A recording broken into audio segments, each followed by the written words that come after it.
Hi, thank you for your time. How are you doing? Very good. I just drank a massive coffee. I'm feeling wired. Wish the show was right now because I feel like I'm very excited. Yeah. I hope I feel like this 10 hours from now. I hope so too. I saw you had a free day yesterday, right? Yeah, it was amazing. It was our first time here in Utrecht. Did I say that correctly? Utrecht. Almost. I'll get it. I'm going to work Close on enough. it by the time the show happens. It was our first time exploring the city, and we were all kind of blown away. Like, it's fucking awesome. It's like a small, intimate, kind of cleaner Amsterdam. Yeah, exactly. And we love Amsterdam, so it was like great to be in a little new place. Yeah, definitely. Let's talk about the album. You're releasing it in less than a month. Are you excited for your fans to hear it? It's less than a month already? Yeah, right? Crap. I didn't even realize 3 weeks or something? Yeah, it's so soon. I didn't even realize that. We're really excited. We recorded it so many months ago, so we've just been waiting to release it. Like very kind of anticipating what people are going to think and how they're going to react. So we're just waiting. We just want to release it right now. Yeah, we're very excited. Before you actually announced it, I thought some of the stuff got leaked, right? How do you feel when that happens? I have mixed feelings. It is kind of cool because you get to instantly hear what people think. Yeah. But you do have a plan. The record label has a plan and everything is set in place. And when something deviates from the plan, it's always a little scary. Yeah. Just because it throws off what you have kind of organized and everything. But honestly, in the end, once the album is out, it's out. Everyone can hear everything. So, assuming that everyone likes the album, then however they hear it's okay. Yeah, I understand. The first thing I noticed when looking at the artwork is that you brought the birds back, right? Yeah.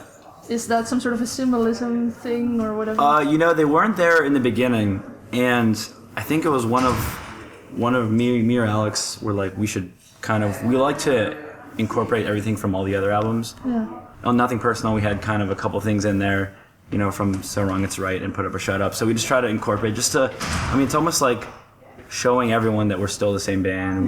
We haven't really changed. We have obviously similar songs, but they're newer and so I do like when people can notice that stuff. Yeah. It's like kind of like a little special thing. Yeah, I understand. So the track list looks quite promising with Joel Madden, Mark Hoppus. That's pretty cool. Why did you choose to record a song with them?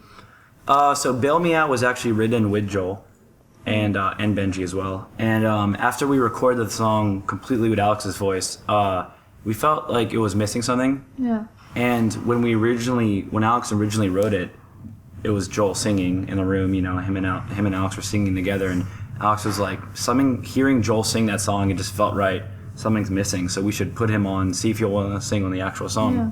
So he sang kind of like almost like a duet type thing with Alex. So he sings like every other line and stuff, and it ended up kind of changing the song completely, making it like a little like surf rock duet. It sounds great, and so that's how that came about. The Mark Hoppus thing, actually, we wrote the song on our own and asked him to sing on it. Okay. And once we heard the song finished, we were like, we should try to get a guest on this. And Alex suggested, I think Mark would sound really good on this. It's kind of a rock ballad, slower rock ballad. Yeah. And it's actually my favorite song on the album.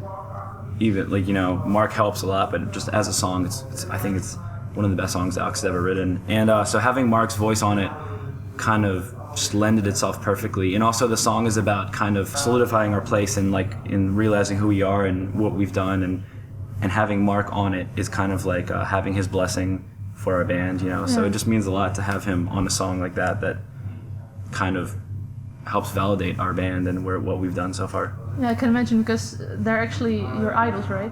Yeah, I have a Blink-182 tattoo. They're the reason why we play music. So and we've done some stuff with Mark in the past, but this is our first time actually having him on a song or something that serious, that big. So it means a lot. Yeah, you've also toured with Green Day. Is there anything left on the bucket list of your 16-year-old self? Honestly, no. I talk about this pretty often with the guys. Yeah. There's very few things on the bucket list that I consider unchecked. Yeah, exactly. We toured with Blink, we toured with Green Day, we got to play shows with the Foo Fighters.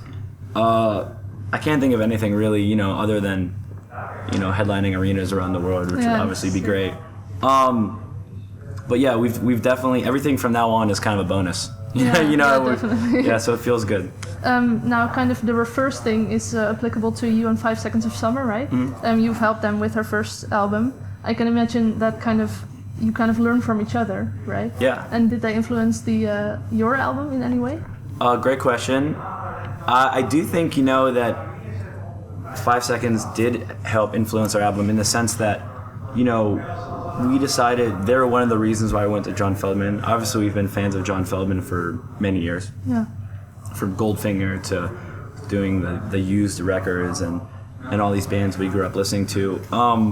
But, you know, I do think that 5 Seconds has breathed a new pop-punk life into John, and it's one of the reasons why we thought to go that direction.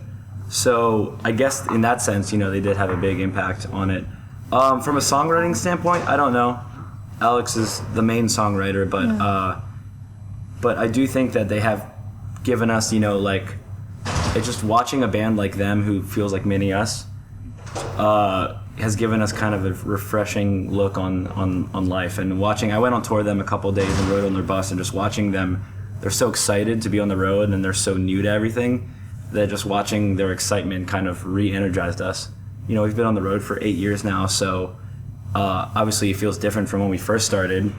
You know, we're 9 years older now, and I do think that being around them has kind of given us a new energy. Yeah, I can imagine. No. I was wondering, what does a day on tour look like for you? I'd say, you know, in the past, we haven't been doing too much press the past couple of years. You know, we've just been kind of doing the shows and meet and greets and signings, and that's it really. And this is our first time promoting a new album in a really long time. So we're doing, early morning radio appearances and interviews, and it's good. It's definitely more work, but I think it'll pay off, and we enjoy talking to people. So yeah, I understand. Yeah, so it's interviews all day, and then we have a 300-person signing where we sign posters for everyone who pre-ordered the album, and then we meet and greet our Hustler Club, our fan club, and then we it's pretty crazy. And then we relax for an hour or two before the show, and we play the show, and then usually we'll try to grab a couple of drinks out around town if we have time. You're currently playing a sold-out tour. That must be awesome. Did you expect this, or? I do always hold very high expectations for Europe, just because the shows here are always great. Yeah. But I never expect sellouts, for sure. If that happens, that's great, but I never expect it, because I just don't want to get my hopes too high. But the shows here are always so good every time we come that I do expect awesome shows. So I do hold a very high standard for the European crowds. Do you think a logical next step would be maybe an arena show here, or? I do think that'd be nice, obviously. Yeah. But I do think that it's quite a step up in the sense that we don't know how many people we could do with, and you don't want to go in an arena and sell like half of it. Yeah, exactly. So it's the kind of thing where you kind of we as a band have just tried to slowly grow with venues. Yeah. You know, you also don't want to, I think, alienate fans and just randomly just jump into an arena. You know, I think some people get bummed out if you do that. They like the intimate shows, but eventually we would like to be in a bigger place. In the UK, you are already playing arenas, right? You're finishing this tour in Wembley Arena? Yeah. Do you have any special plans for that show? We do. We are filming our DVD, our second DVD. Okay. So obviously we'll keep most of it secret. But I will say that the arena shows we did with You Me at 6 was a really good warm-up for the Wembley show. Yeah. Just because we've never really done venues like that from a headlining standpoint. So I was really nervous for Wembley until we did the arena shows with You Me at 6, because we didn't know what to expect. So I think we're going to be a lot more comfortable at the Wembley show, and it's going to feel a little more relaxed, and we won't be as nervous as we were going to be. So I do think we have a couple good surprises, and I think it's going to be an awesome DVD. You know, the crowd, London's a really cool place to play because people from all around the world will fly there. Yeah. And so it's going to be we hoped it's going to be all of the biggest all-time low fans in one room. That was the plan. So hopefully that's how it works out. Maybe some guest appearances, or? Ooh, yeah, it would be nice. It would be nice. Hopefully there's some people in London and they'll be around and we'll bring them up on stage. Yeah. Okay, well, we'll just wait and see, right? Yeah. Okay, so thank you very much for your time. Good questions. Yeah, no, very good. Good try, right? Yeah, it's awesome. Hey, it's Jack from All Time Low. Thank you for watching Dutch Scene. We love you guys. I appreciate you watching.